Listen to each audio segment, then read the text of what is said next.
World leaders are facing crisis on all fronts. Putin will be watching if they fail. Flags representing the G7 summit to Germany and the European Union fly ahead of the summit, scheduled to take place at Skolos Elmau in Germany's Bavaria region from June 26 to 28. CNN's What a difference a year makes. Enormous challenges, some of them barely imaginable when the G7 leaders last met 12 months ago, are bearing down on the world's most prosperous democratic nations as they prepare to meet in Germany. Optimism was in the air at the Cornish beach resort at Kirby's Bay in 2021 as the G7's president, prime ministers and councillors met face to face for the first time since the COVID-19 pandemic began. Together, they vowed to beat COVID-19 and build back better, to reinvigorate economies, to protect our planet, and to strengthen partnerships. But global events have since overtaken their best effort, and it's far from clear if they will be able to build on those goals this year.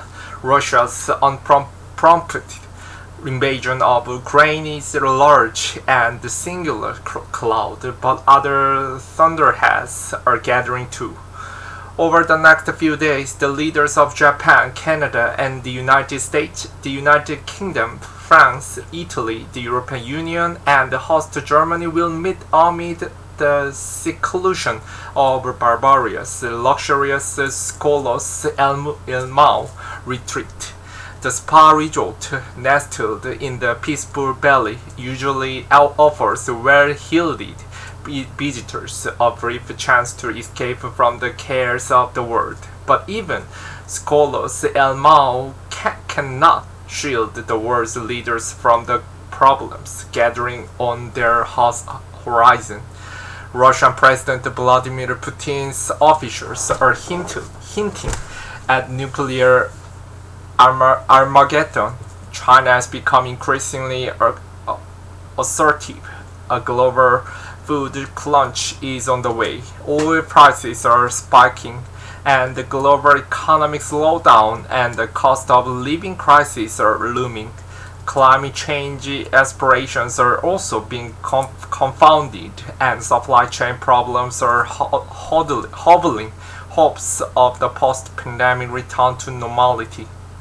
And on the top of all that, last year's summit host, the UK, is threatening to break international laws over its Brexit agreement with the EU, not to mention its controversial plan to deport asylum seekers to Rwanda, despite the risk of rocking the world order it helped build and diluting the G7's already limited effectiveness.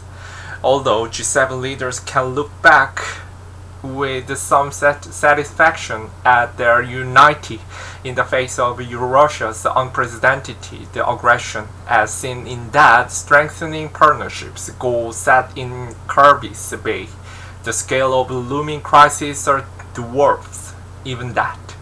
Putin is not entirely to blame for the coming storm, but his unjustified war in Ukraine is inextricably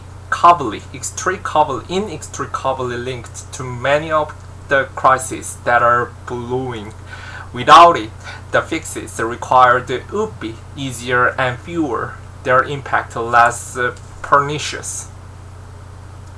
G7 leaders pause for the official welcome and the family photo during the UK hosted the G7 summit in Cornwall's Kirby's Bay in June last year. Food crisis. The global food crunch is a case in point. It can be blamed in part on worldwide post-pandemic supply chain issues, but Russia's theft of Ukrainian wheat and its blockade of Ukrainian shipping in the Black Sea, which is stopping Ukraine's wheat and other farm products from reaching international market, is also playing a major role. According to the UN's World Food Program, Ukraine normally supplies the 40% of its wheat. The UN's Food and Agriculture Organization, called FAO, says Ukraine supplies 16% of the world's corn export and more than 40% of the world's sunflower oil. Ukrainian farmers harvest barley fields in Odessa region, Ukraine, on June 22, 2022.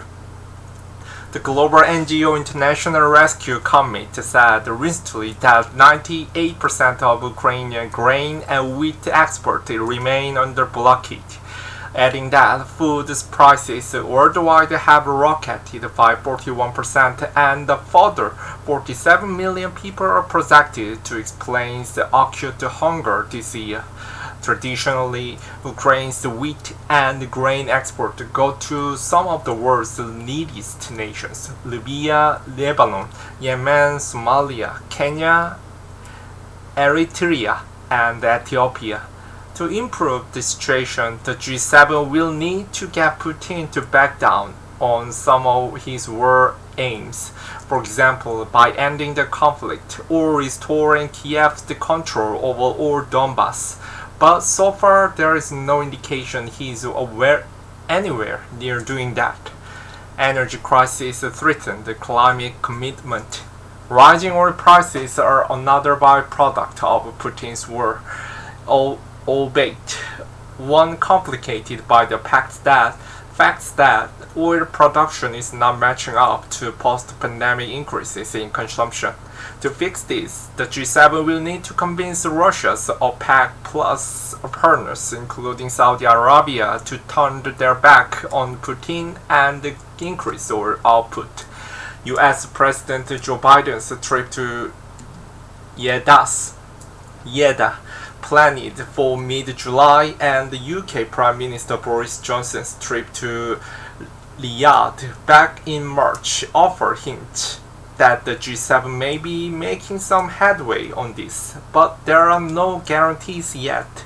Saudi Arabia, like Russia, benefits massively from high oil prices. Their gain is paying for the billions stock with the bill of getting food to market.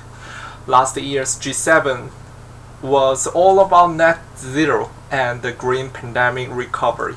But this year's scramble by Western nations to wean themselves off Russian oil and gas has begun a boost to the biggest single contributor to the crisis core.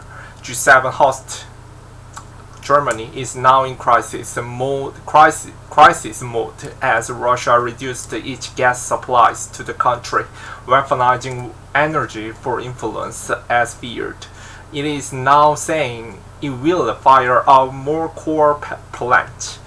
That's a U-turn from last November, when Germany brought forward its deadline to phase out coal to 2030, 8 years earlier than planned.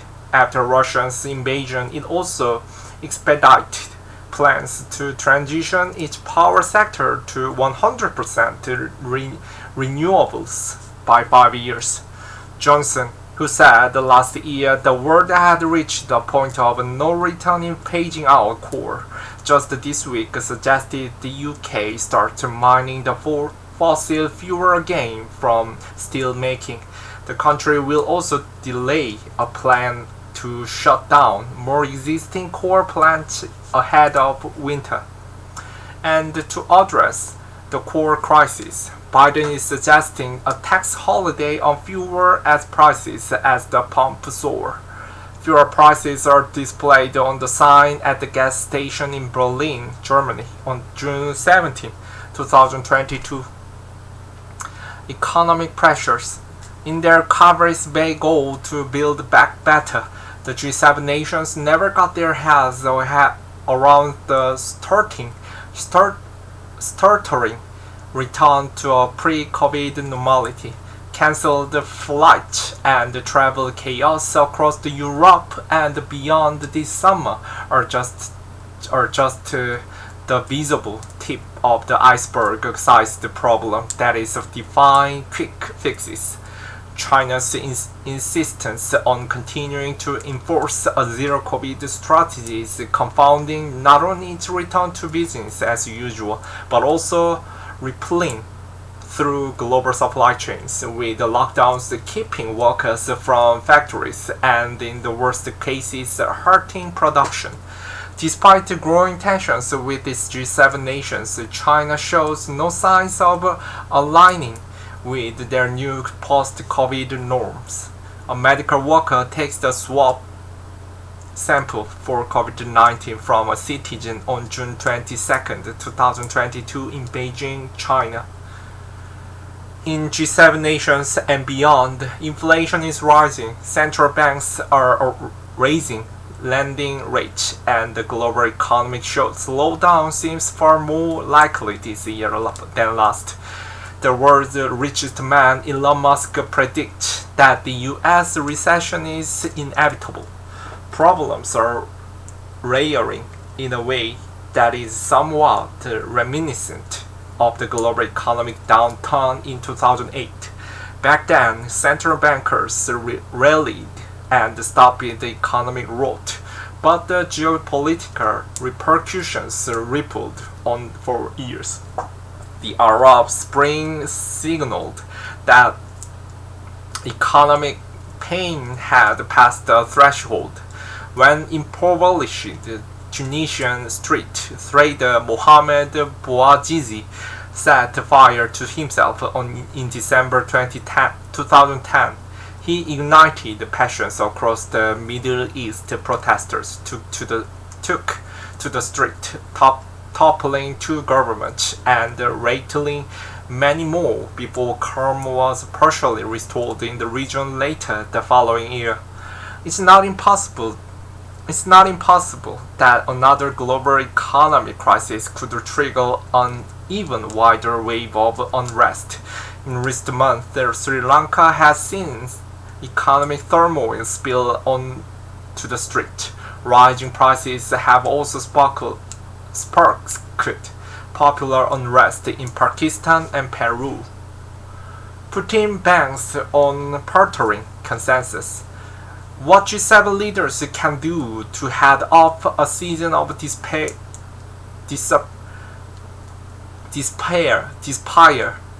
that could well be limited by the global rift, which Russia is intentionally exploiting.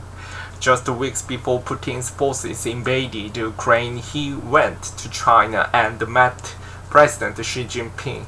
The pair promised deeper cooperation, and despite warnings from G7 nations and others, Xi has doubled down on that commitment and become more assertive over the future of Taiwan.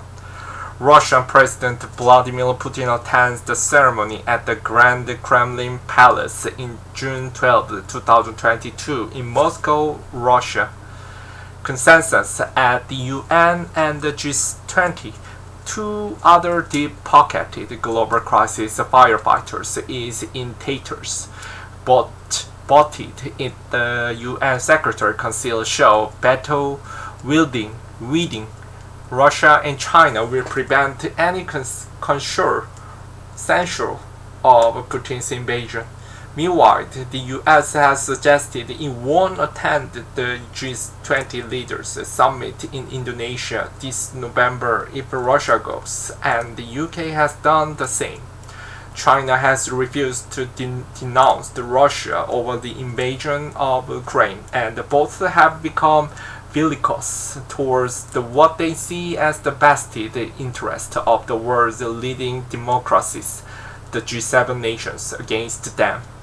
They know developing world problems impact G7 nations before them, as most migrants choose to go to developed countries that will protect their right and seem willing to leverage world crisis to their advantage, leaving the G7 to weather the coming storm alone. First of all, despite differing relations with Russia, the G7 is holding together. France's Emmanuel Macron has talked to the Putin more than any other G7 leader over the past year and insists that Russia should not be humiliated, while Biden accuses Russia of having fueled a global energy crisis by invading Ukraine, and his defense chief Lloyd Austin says Putin should be weakened. What's clear is that this G7 has more riding on it than past meetings. Success will come in mitigating the crisis, not stopping them. Failure is exactly what Putin wants.